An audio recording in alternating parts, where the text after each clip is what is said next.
Bendiciones a todos en este hermoso día que el Señor nos regala y que nos da la bendición de volver a encontrarnos con las Sagradas Escrituras y con el corazón del Padre a través de cada una de estas líneas.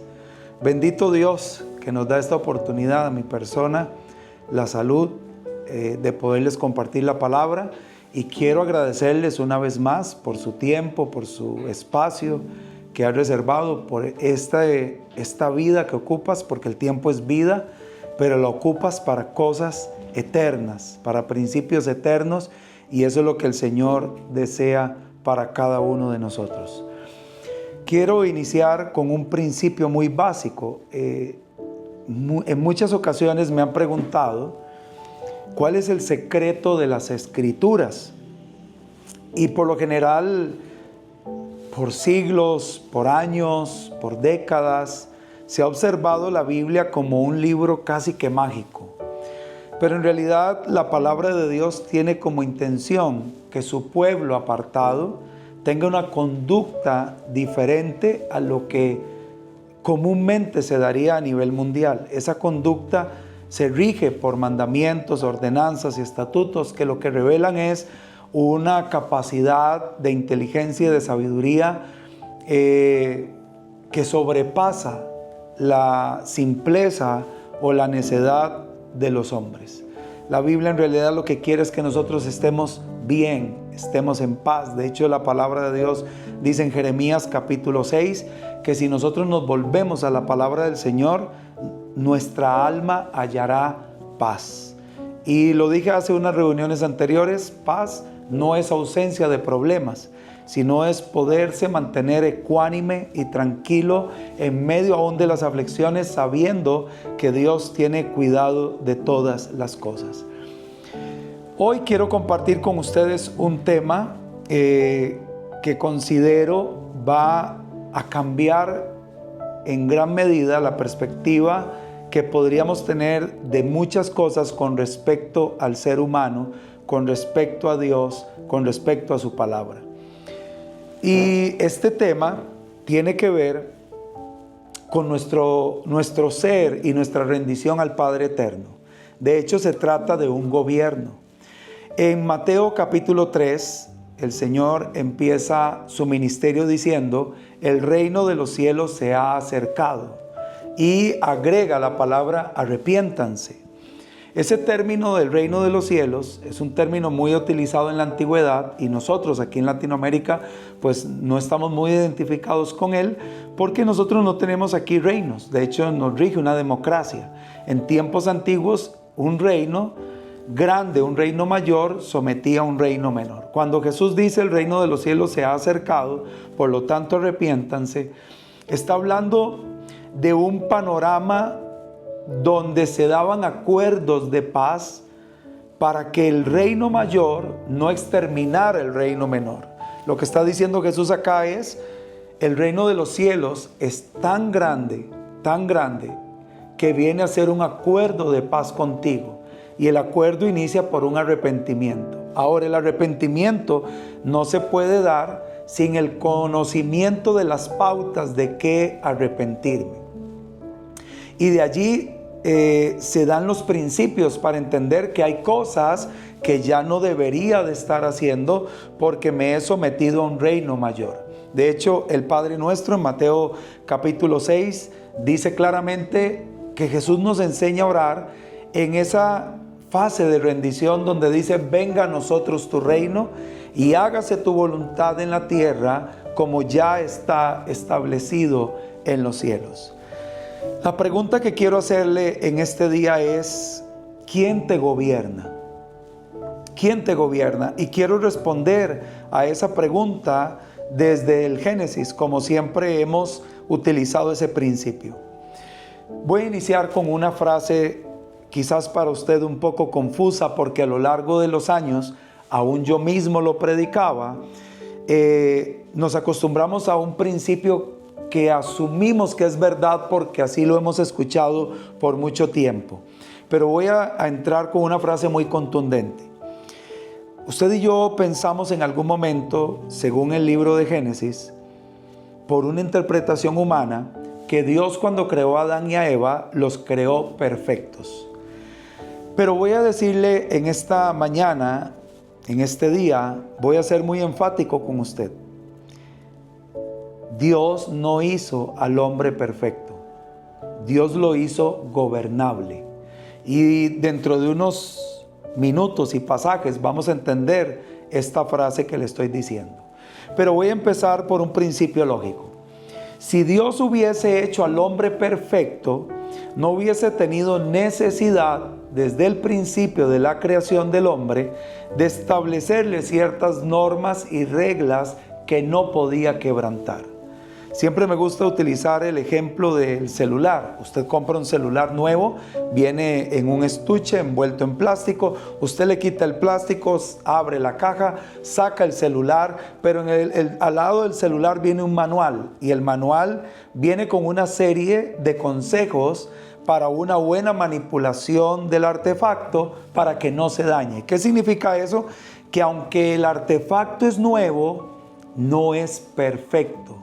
Si fuese perfecto, el celular vendría sin manual, y no importa lo que usted haga, no lo va a dañar porque es perfecto. Pero si Dios creó al ser humano y al lado del ser humano creó un manual de vida, es porque Dios definitivamente no hizo al hombre perfecto, lo hizo gobernable.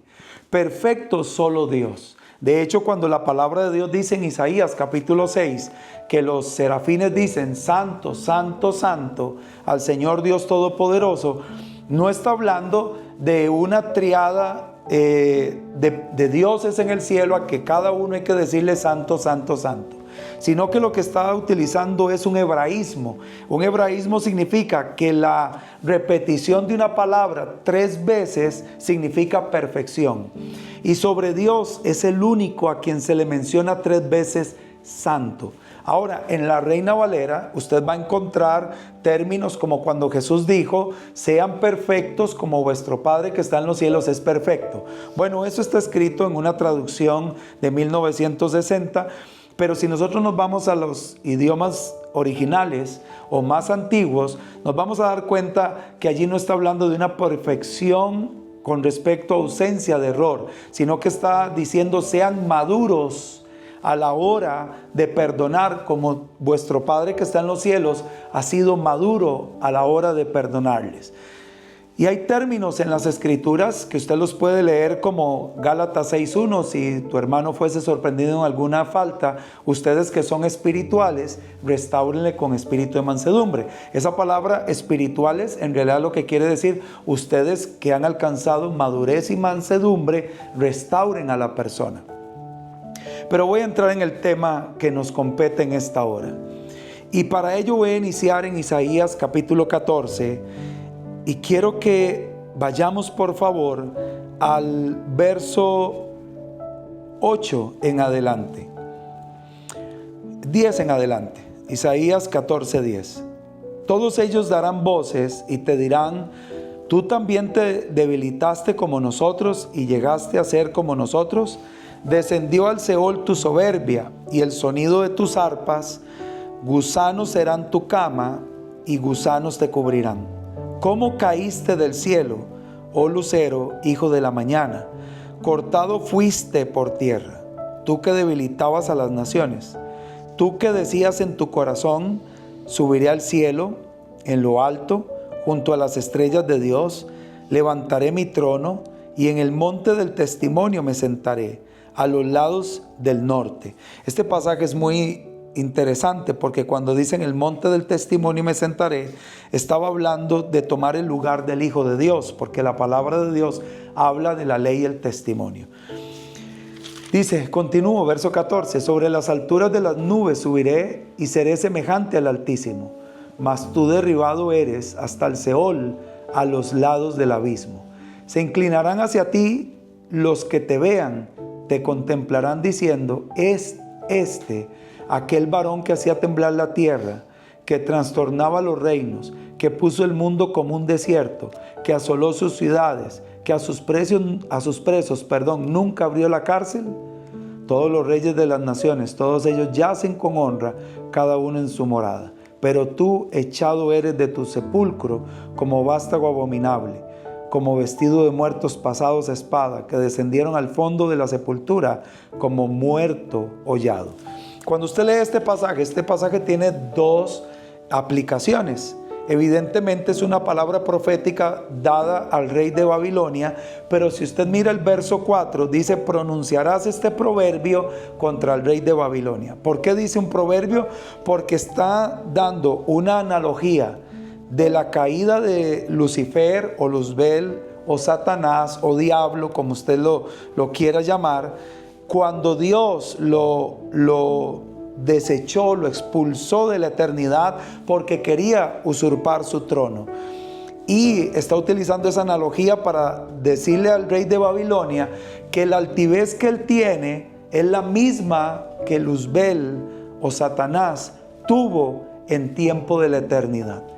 Entonces este pasaje se aplica para dos principios, tanto para el rey de Babilonia como para Luzbel o Lucifer. Ahora, ¿por qué inicio allí? Inicio allí porque cuando usted va a Génesis capítulo 1, a lo largo de todo el capítulo 1, no miras a Dios en ningún momento decir, y Dios vio que todo lo que hizo fue perfecto. No, miras a Dios decir, y todo lo que hizo fue bueno. Hay un acontecimiento aquí.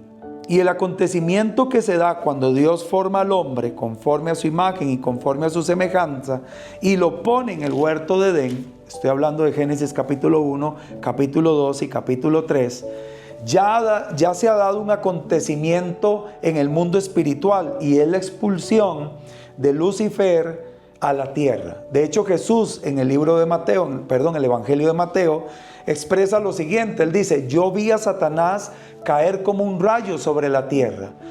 O sea que antes de que se diese la creación de todas las especies y del ser humano, aconteció un evento que marcó el ámbito, la batalla entre dos reinos. Y es la rebelión de Satanás y la expulsión del mismo que cayó a la tierra. De hecho, es una opinión muy, muy personal. Yo considero que entre Génesis capítulo 1, verso 1 y Génesis capítulo 1, verso 2 se dio ese evento. Porque Dios en el principio creó los cielos y la tierra, y después en el verso 2 dice que de un momento a otro se da a entender que la tierra estaba desordenada y vacía. Significa que hubo un evento, hubo un cataclismo acá que ocasionó que la tierra se desordenara y quedara vacía. Y puedo pensar que entre estos dos versos se pudo dar tal evento en la eternidad, que fue la expulsión de Satanás. Cuando Dios pone al hombre en el huerto, Dios sabe que lo que hizo es bueno, pero también Él sabe que lo que hizo no es perfecto. Y le voy a decir esto: si Dios hubiese hecho al hombre perfecto, le quita la voluntad o el libre albedrío, y el hombre simple y sencillamente hubiese sido un ser viviente sobre la tierra sin voluntad y sin libre albedrío, y le hubiese dado la plenitud de su esencia, y por lo tanto el hombre no hubiese tenido voluntad en sí mismo. Pero Dios hizo al hombre bueno, y lo hizo bueno en gran manera, y le dio la libertad de poder decidir. Pero antes de darle esa libertad de poder decidir, sabiendo que en la tierra ya se movía un reino de las tinieblas, lo equipó, lo capacitó con su espíritu. Por eso dice la palabra que sobre todo lo creado, al único que sopló sobre su nariz aliento de vida fue el ser humano. ¿Qué significa eso? Que sí lo creó del polvo de la tierra. Sí, el hombre era bueno en gran manera, pero Dios le estaba dando al hombre la capacidad a través de su espíritu para soportar, para vencer, para gobernar, para señorear y para administrar. Tal es el punto bíblico, que cuando el hombre se encuentra en el huerto de Edén, aparece el enemigo, el adversario, a través de una serpiente, y empieza a buscar la forma de hacer tropezar al hombre. El hombre tenía el gobierno de Dios sobre su vida, por lo tanto no era un espacio vacío, no era una tierra desordenada, estaba lleno del Espíritu de Dios y por lo tanto Satanás no podía gobernar lo que estaba siendo gobernado. Lo que Satanás tenía que hacer era seducir al hombre para renunciar al gobierno de Dios y quedar como una casa vacía. Jesús dijo en algún momento que el hombre que no va a la palabra de Dios y que no vuelve al Padre eterno es como una casa vacía donde viene un espíritu inmundo, la revisa y al ver que no está habitada, dice que se va y trae consigo 7 espíritus más y aquella casa viene a ser peor en el estado postrer que como era antes. Porque cuando usted es una persona vacía de Dios, usted es una persona habitable para otros. Es una persona habitable para alguien más. Por eso Dios, cuando creó al hombre, se garantizó de que el hombre estuviese con su soplo, con su aliento de vida. El apóstol Pablo, en la carta de Romanos, capítulo 7, Pablo dice que precisamente dentro de sí hay una gran batalla. Y él dice, esa batalla la tengo que librar todos los días, al punto en que lo que quiero hacer no lo hago. Y lo que hago no es lo que deseo. Pablo dice así, y lo voy a leer para usted. Dice así, verso 14. Porque sabemos que la ley es espiritual, mas yo soy carnal, vendido al pecado. Y este vendido al pecado lo entendemos y lo tenemos claro porque cuando el hombre cede a la tentación de Satanás, pierde el diseño, la imagen, la sustancia de Dios que es su espíritu. Pero esto lo vamos a tocar en unos segundos. Dice, porque lo que hago no lo entiendo, pues no hago lo que quiero, sino lo que aborrezco, eso hago. Y si lo que no quiero, esto hago, apruebo que la ley de Dios es buena. De manera que ya no soy yo quien hace aquello, sino el pecado que mora en mí. Y yo sé que en mí, esto es, en mi carne, no mora el bien, porque el querer el bien está en mí, pero no el hacerlo. Porque no hago el bien que quiero, sino el mal que no quiero, eso hago. Y si hago lo que no quiero, ya no lo hago yo, sino el pecado que mora en mí. Note este juego de palabras que se están dando aquí con Pablo, porque ahorita vamos a entenderlos a plenitud. Así que queriendo yo hacer el bien, verso 21, hallo esta ley, que el mal está en mí. Porque según el hombre interior, me deleito en la ley de Dios. Pero veo otra ley en mis miembros que se revela contra la ley de mi mente y que me lleva cautivo a la ley del pecado que está en mis miembros. Y Pablo llega a una expresión casi que de frustración. Pablo dice, miserable de mí, ¿quién me librará de este cuerpo de muerte? Y él da la respuesta también. Dice, gracias doy a Dios por Jesucristo, Señor nuestro. Así que yo mismo con la mente sirvo a la ley de Dios, mas con la carne a la ley del pecado. Y el verso 8, que vamos a tocarlo dentro de unos minutos, nos va a dar una luz completa de lo que le estoy hablando. Entonces el apóstol Pablo está diciendo que hay una batalla dentro de sí que se está librando por el gobierno de su vida.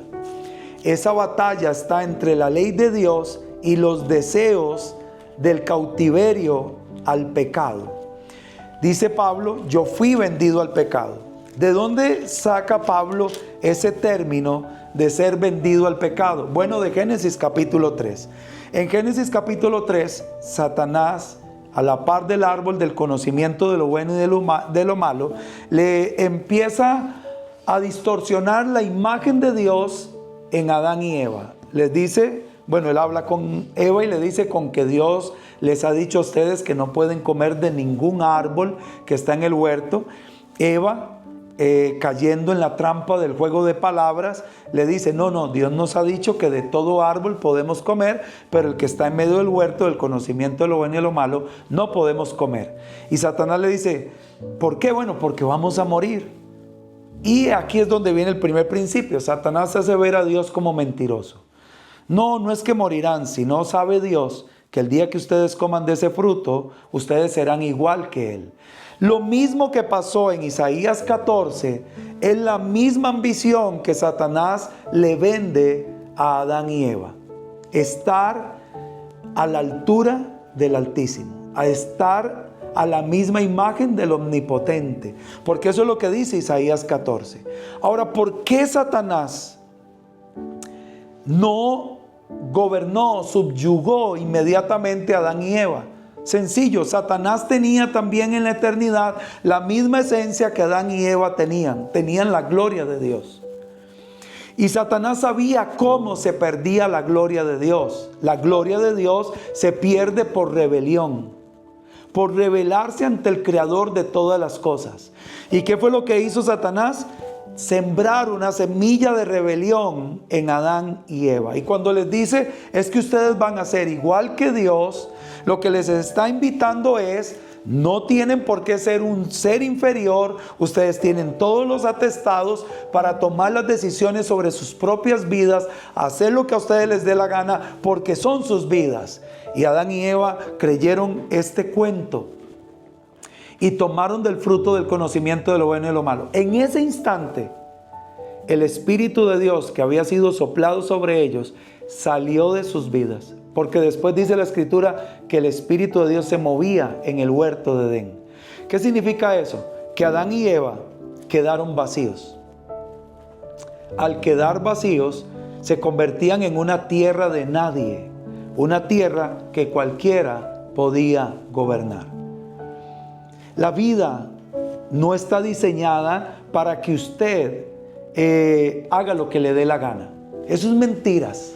Usted puede escuchar personas decir, es que la vida es mía y yo hago con ella lo que me dé la gana. No, quiero decirle algo. Lo que usted va a hacer o lo que usted está haciendo es respuesta a alguien que le está gobernando. Sea el reino de los cielos o sea el reino de las tinieblas, pero alguien está gobernando su vida. Y eso no tiene otra salida. Usted fue diseñado para ser gobernado. Usted no fue diseñado para ser Dios. Usted no fue diseñado para hacer con su vida lo que le dé la gana. Usted está o comprado por la sangre del Cordero o vendido al pecado por el engaño del enemigo. Note lo que dice Juan 8. Todos nos sabemos el verso 32. Porque el verso 32 dice, y conocerán la verdad y la verdad los hará libres. Pero voy a leerle antes de ese verso y después de ese verso para que usted pueda entender lo que le estoy explicando. Dijo entonces Jesús a los judíos, verso 31, que habían creído en Él. Si ustedes permanecen en mi palabra, serán verdaderamente mis discípulos. Y conocerán la verdad y la verdad los hará libres. Le respondieron, somos linaje de Abraham y jamás hemos sido esclavos de nadie. ¿Cómo dices tú, seremos libres? Jesús les respondió, de cierto les digo. Esa frase, de cierto, es otro hebraísmo. Eso es como el costarricense cuando dice, se lo juro que es así. Esta frase, de cierto es como, se lo juro que es así. De cierto les digo, que todo aquel que hace pecado, esclavo es del pecado. Y el esclavo no queda en la casa para siempre. El Hijo sí queda para siempre. Así que, si el Hijo los libertare, ustedes serán verdaderamente libres. Sé que ustedes son descendientes de Abraham, pero procuran matarme, porque mi palabra no haya cabida en ustedes. Yo hablo lo que he visto acerca del Padre, y ustedes hacen lo que han oído acerca de su Padre. Note esto que fuerte. Respondieron y le dijeron, nuestro padre es Abraham. Jesús les dijo, si ustedes fuesen hijos de Abraham, las obras de Abraham harían. Pero ahora procuran matarme a mí, hombre que les he hablado la verdad, la cual he oído de Dios. No hizo esto Abraham. Ustedes hacen las obras de su padre. Entonces le dijeron, nosotros no somos nacidos de fornicación, un padre tenemos que es Dios. Jesús les dijo, si su padre fuese Dios, ciertamente me amarían, porque yo de Dios he salido y he venido, pues no he venido de mí mismo, sino del que me envió. ¿Por qué no entienden mi lenguaje? Porque no pueden escuchar mi palabra. Y oiga lo que dice el verso 44. Ustedes son de su padre el diablo, y los deseos de su padre quieren hacer. Él ha sido homicida desde el principio y no ha permanecido en la verdad, porque no hay verdad en él. Cuando habla mentira, de suyo habla, porque es mentiroso y padre de mentira. Y a mí, porque digo la verdad, no me creen. ¿Quién de ustedes me redarguye de pecado? Pues si digo la verdad, porque ustedes no me creen. El que es de Dios, las palabras de Dios oye. Por esto no las oyen ustedes, porque ustedes no son de Dios. Vuelvo otra vez a Génesis. El hombre estaba siendo gobernado por el Padre, a través de su verdad, a través de sus mandamientos, ordenanzas, estatutos, al punto en que usted lee y hay evidencia bíblica desde Génesis hasta Éxodo 20, cuando se entrega la ley por escrito en el monte Sinaí. Hay una vasta evidencia bíblica de que la ley de Dios ya estaba de manera oral en la mente y en el corazón del hombre, sino como Caín y Abel iban a ofrecer la ofrenda de las primicias, si no sabían sobre la ley de las primicias. Como Noé iba a separar animales puros de impuros, si no sabía la ley de los alimentos puros e impuros. Como Abraham, Dios expresándose con Isaac, le dice: tu padre Abraham ha guardado mis mandamientos, ordenanzas y estatutos, por eso yo te voy a bendecir, Isaac. Y eso está en Génesis capítulo 26, verso 5. Podría darle cualquier cantidad de versículos desde Génesis hasta Éxodo 20 que revelan que la ley de Dios ya estaba en la mente y en el corazón del hombre. El problema se basa en que el hombre no permanece en la verdad de Dios. Y voy a explicarle esto. ¿Se ha sentido usted motivado por una enseñanza que ha oído? De algún predicador, hasta de mí mismo, que usted dice: qué buena enseñanza, cómo me impactó esa enseñanza, qué tremenda esa enseñanza. Pero pasan los días, pasan las semanas y parece que el auge, la emoción se vuelve a empezar a perder, y otra vez vuelvo a actitudes y comportamientos anteriores, y yo digo: ¿qué es lo que me está pasando? Si yo venía diferente, ¿por qué estoy volviendo a hacer lo mismo? Bueno, porque usted todos los días está en medio de una batalla de poderes, donde usted va a decidir y tiene que decidir quién te va a gobernar. Jesús lo dijo claro: el problema de ustedes no es que no conozcan la palabra ni conozcan la verdad. El problema de ustedes es que no permanecen en la verdad. El Padre Eterno dice en Deuteronomio: quieren permanecer en mi verdad, mediten en mis palabras de día y de noche. Mediten en ella al levantarse, mediten en ella al estar en la mesa, mediten en ella al salir. En el camino, mientras van de viaje, mediten en mi palabra. Cuando regresan a casa, reúnase con su esposa, con sus hijos, y mediten en mis palabras. Y a la hora de acostarse, tomen un tiempo para volver a meditar en mis palabras. Pero si usted nota, si yo lo noto, siendo muy honestos con nosotros mismos, ¿con qué tipos de palabras se relaciona usted durante todo el día? ¿Con qué tipo de personas está rodeado usted todo el día? Rodéese de personas negativas y le aseguro que en cuestión de 48 horas a 72 horas usted va a empezar a tener un lenguaje negativo en su vida.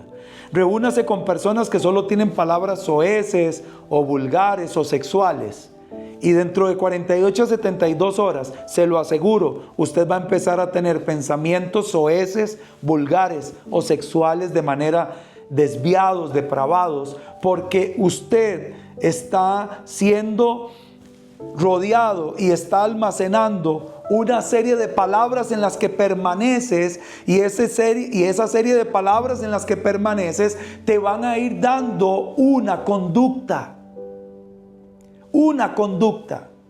Por eso es que no alcanza ese misticismo evangélico, religioso, donde yo en las mañanas hago la oración todos los días antes de salir de mi casa y en la noche pido perdón por si acaso. Eso no alcanza. La Escritura dice que para ser gobernados por Dios tenemos que continuamente rodearnos de las palabras de Dios para permanecer en Dios. Ahora, quizás no te reúnes con nadie, pero tu mejor amigo es tu Facebook. Tu mejor amigo es tu Instagram, tu mejor amigo es tu Snapchat, tu mejor amigo es tu TikTok, y de allí está toda la información que tú recibes. Hay gente amargada, con falta de contentamiento, porque todo lo que ves, todo lo que desea y no lo puede tener. Y todo sonido se convierte en palabras en el alma y en el corazón. Jesús le está hablando a un grupo de personas que tienen conocimiento de la ley de Dios, pero que su mayor confianza son las leyes orales talmúdicas aprendidas en Babilonia. No permanecen en las palabras de Dios. Por eso cuando Jesús da sus palabras, no les agradan. Hoy en día pasa lo mismo. Qué bonito un mensaje que me inspira a ser próspero, que me inspira a alcanzar sueños, que me inspira a tener casas, carros, pero cuando la palabra de Dios verdadera viene y te dice que tienes que dejar, que tienes que cambiar y que tienes que renunciar, escuchas a la gente decir: no estoy de acuerdo, ese pastor es muy radical, es muy legalista y yo creo que eso ya está fuera de orden, eso era en el tiempo antiguo. ¿Por qué? Porque todo aquel que no está gobernado por el Padre está gobernado por su rebelión, y todo aquel que tiene rebelión no se puede sujetar a las palabras de Dios. Por eso siempre anda justificando sus acciones. Cuando usted es una persona gobernada por Dios, no va a ser perfecto, pero va a ser bueno, porque lo que Dios creó es bueno. Y cuando usted es una persona gobernada por Dios, se va a equivocar. Pero cuando se equivoque, la palabra de Dios va a venir a su vida y usted en humildad va a decir: Señor, sí, reconozco que lo que he hecho es incorrecto, reconozco que mi actitud no ha sido conforme a tu palabra, te pido por favor que me ayudes, porque quiero ser un vaso para ti, un vaso de honra. La palabra de Dios en Romanos dice que algunos serán vasos de honra y otros serán vasos de deshonra.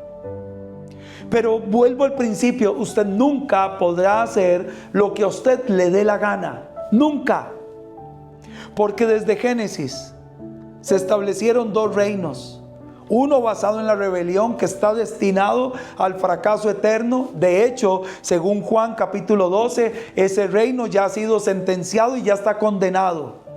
Solo falta el cumplimiento de todas las cosas para que Satanás y todos sus ángeles caídos vayan también al lago de fuego.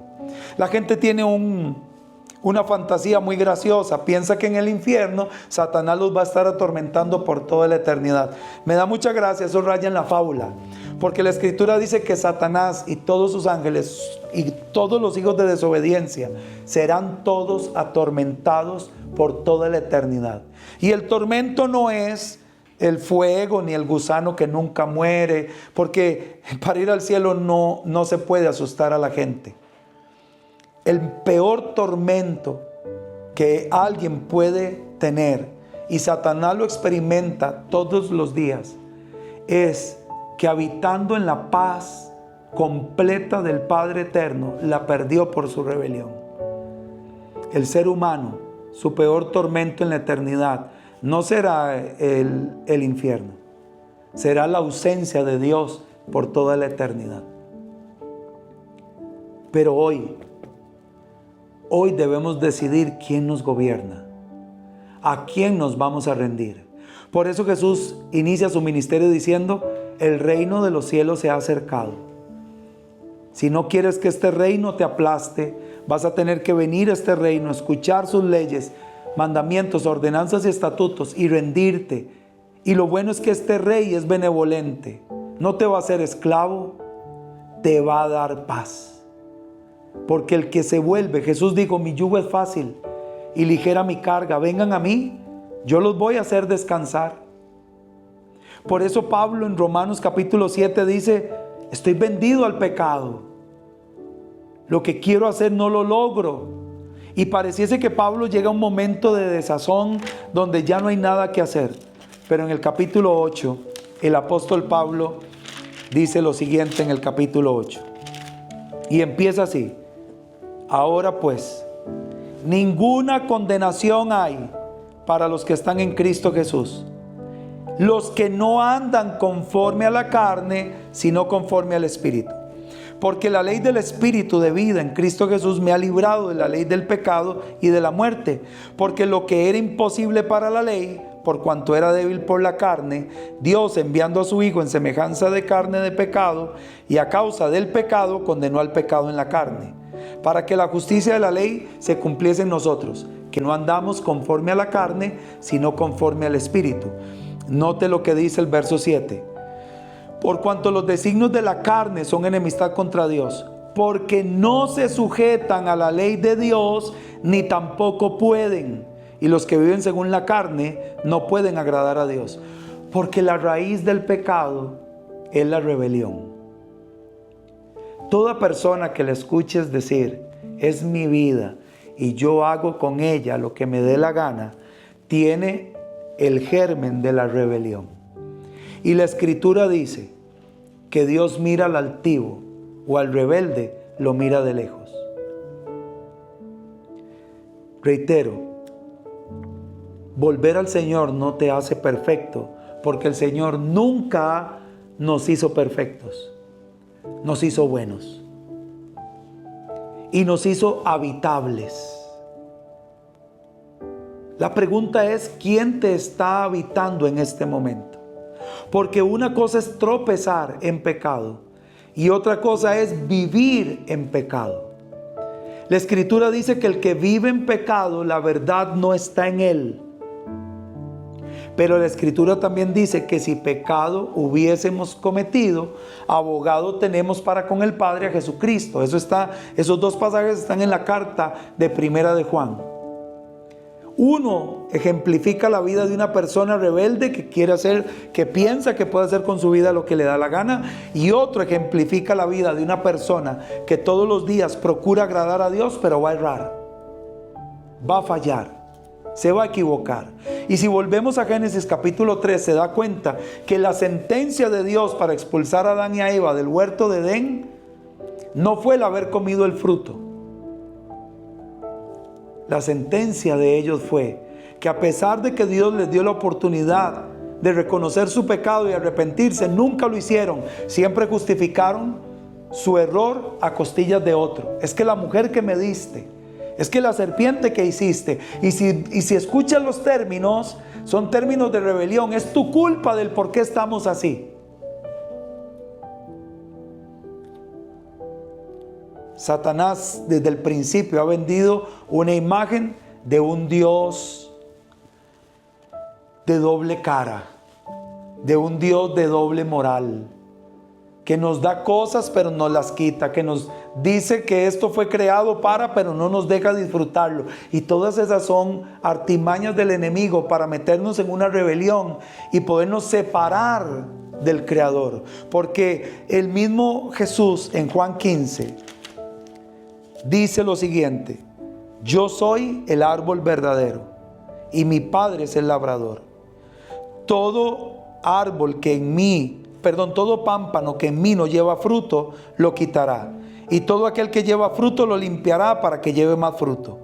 Ya ustedes están limpios. Y oiga, ¿por qué? Por la palabra que les he hablado. Ahora vea el secreto: permanezcan en mí y yo en ustedes. Como el pámpano no puede llevar fruto por sí mismo si no permanece en la vid, así tampoco ustedes si no permanecen en mí. Yo soy la vid, ustedes los pámpanos. El que en mí permanece y yo en él, este lleva mucho fruto, porque separados de mí nada pueden hacer. Y quiero ir cerrando con este principio. Vuelvo a Génesis 3. En Primero de Juan, el Señor dice quiénes son sus enemigos. Dice que sus enemigos son los que aman el mundo y sus deseos. Los que tienen los deseos de los ojos, los deseos de la carne y la vanagloria de la vida. 3 principios. Se convierten en amigos de Dios, del mundo, y enemigos de Dios simultáneamente. Deseo, vanagloria de la vida, porque Satanás le dijo a Adán y Eva, serán como Dios. Deseos de la carne, no morirán jamás. Y deseos de los ojos, y Eva vio el fruto codiciable a sus ojos. 3 trampas en las que el hombre cayó. Jesús nace, pasan 30 años, es bautizado, y él, como ser humano, es lleno del Espíritu de Dios. En Mateo 3 está evidenciado, lleno del Espíritu de Dios.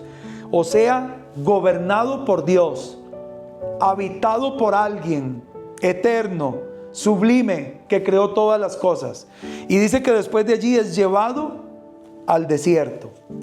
Y llevado al desierto, en Mateo capítulo 4, Satanás vuelve a utilizar las mismas artimañas.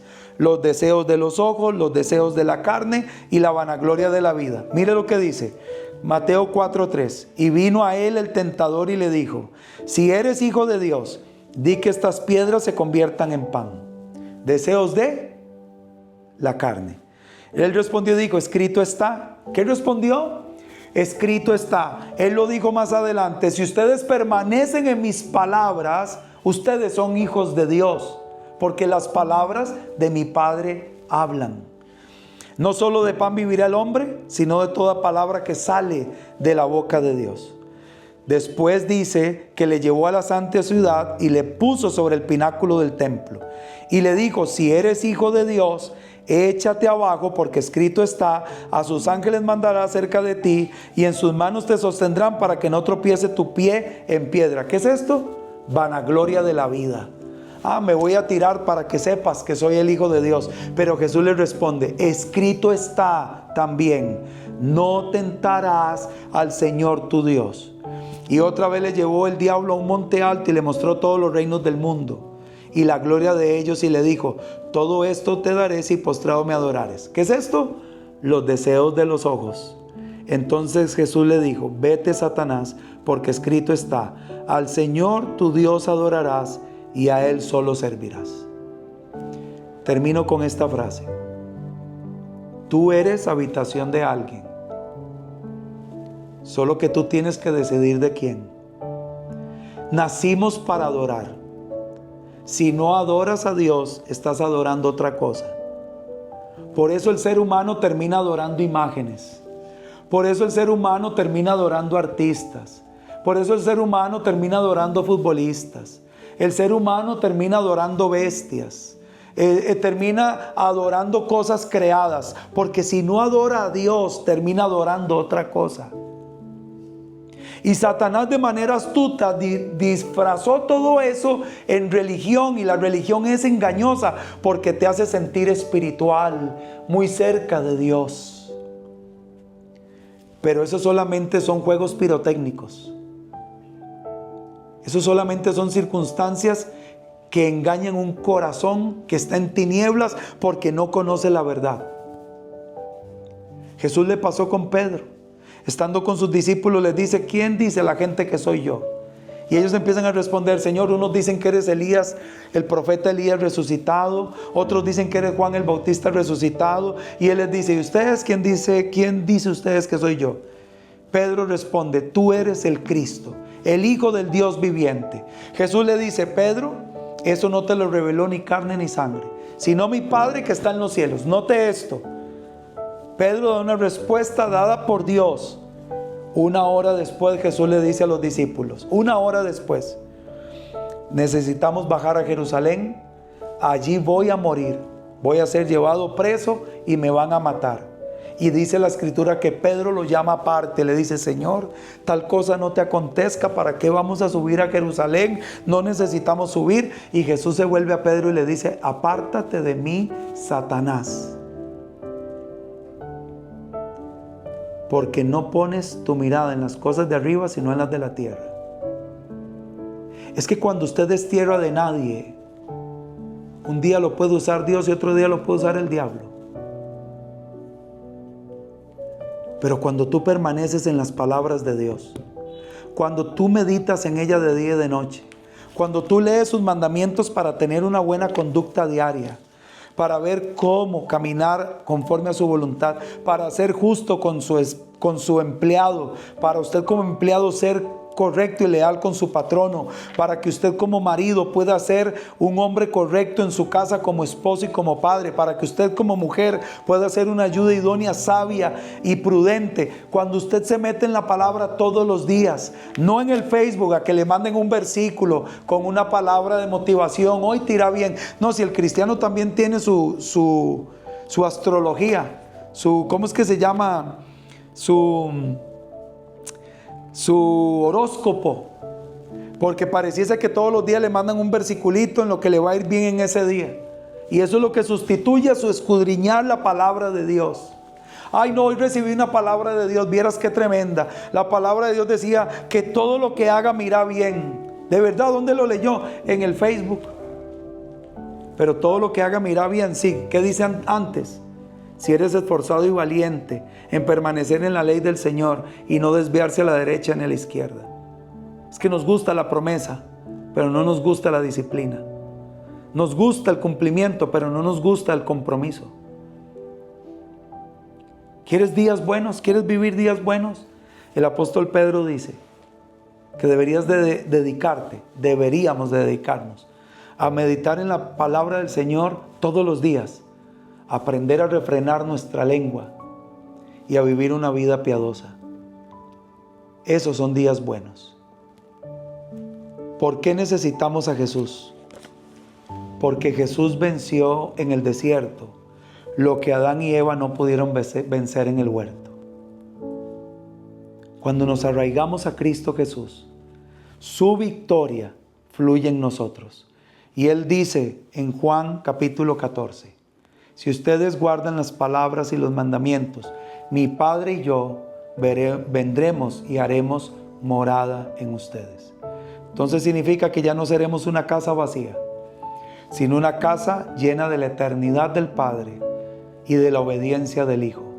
Y entonces es allí donde volveremos a ser una creación conforme a su imagen y a su semejanza, y que cada vez que el Padre nos mire, volverá a decir, y es bueno en gran manera. Que el Señor les continúe bendiciendo.